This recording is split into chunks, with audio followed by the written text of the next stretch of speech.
Hey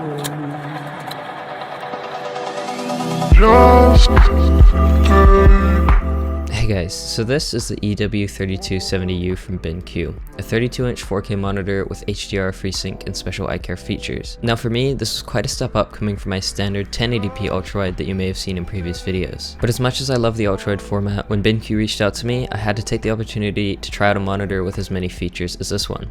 And so far, I have to say, I'm super impressed.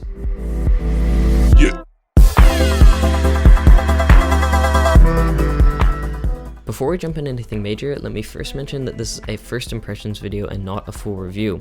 Alongside that, this video will have three main segments. 1, the monitor's general features and specifications. 2, what it's like going from 1080p ultrawide to 4K UHD. And 3, diving deeper into personally what I like and don't like about this monitor and how it changed my day-to-day workflow. So yeah, let's get into it.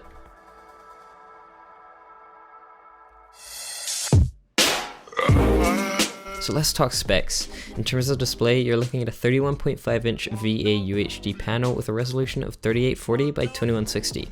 Adding to the spec sheet, it has what BENQ calls Brightness Intelligence Plus, which is meant to adjust brightness and color temperature based on the on-screen conditions and ambient light conditions. This basically means the monitor is always changing and adjusting to look as realistic and vibrant as possible. Another big feature that BENQ markets is the eye care features, including low blue light and being flicker free.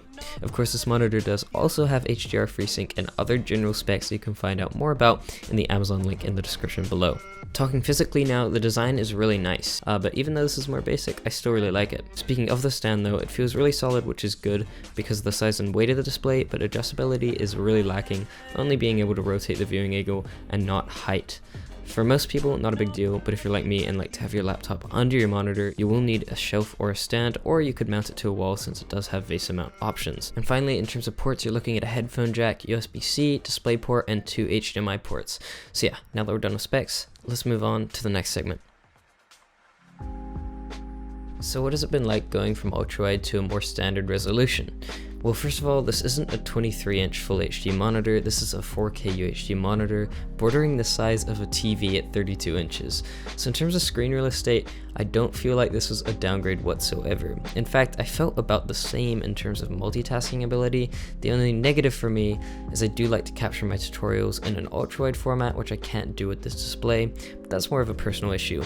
In terms of moving to 4K, I will say that it's something I really love having, but I could pretty easily move back to a Full HD monitor and I wouldn't miss much. With that being said though, I'm about to upgrade to a 4K camera, and having a look at some 4K footage on this monitor, I think once I have a camera that shoots in 4K, I will want a monitor that can preview the clips in their full resolution. So if you are a content creator like me and you do shoot 4K, I think reverting back to 1080p would be a bit of a harder decision. So finally, segment number 3. How did this monitor change my workflow? Well, first, screen real estate is insane. I do professional video production and motion graphics work, and having a screen like this makes cluttered programs like Adobe After Effects feel much more wide open and simple. Another thing I like being somebody who spends a lot of time in front of the screen are the eye care features.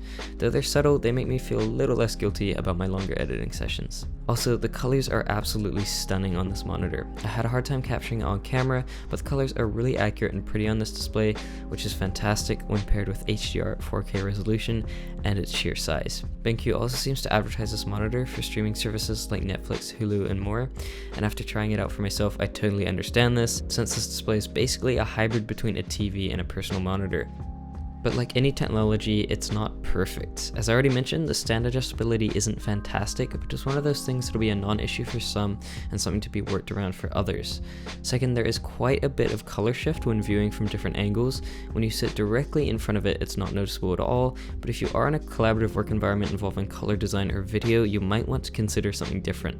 Finally, this monitor does have built-in speakers, but they're not great. I've always been someone who just sort of assumes monitor speakers are gonna be bad, so I've always had speakers for when I don't use headphones, but for those of you considering using the speakers on this monitor, I wouldn't recommend it. Overall though, a 4K HDR 32-inch display with no real deal-breaker cons, I think this is a really solid option at this price point. If you are in the market for a new monitor, I hope this video helped you out a little bit, and if you guys would like to check out more about it, the Amazon link is in the description below. Anyways guys, thank you so much for watching, I hope you enjoyed the video, and I will see you next time.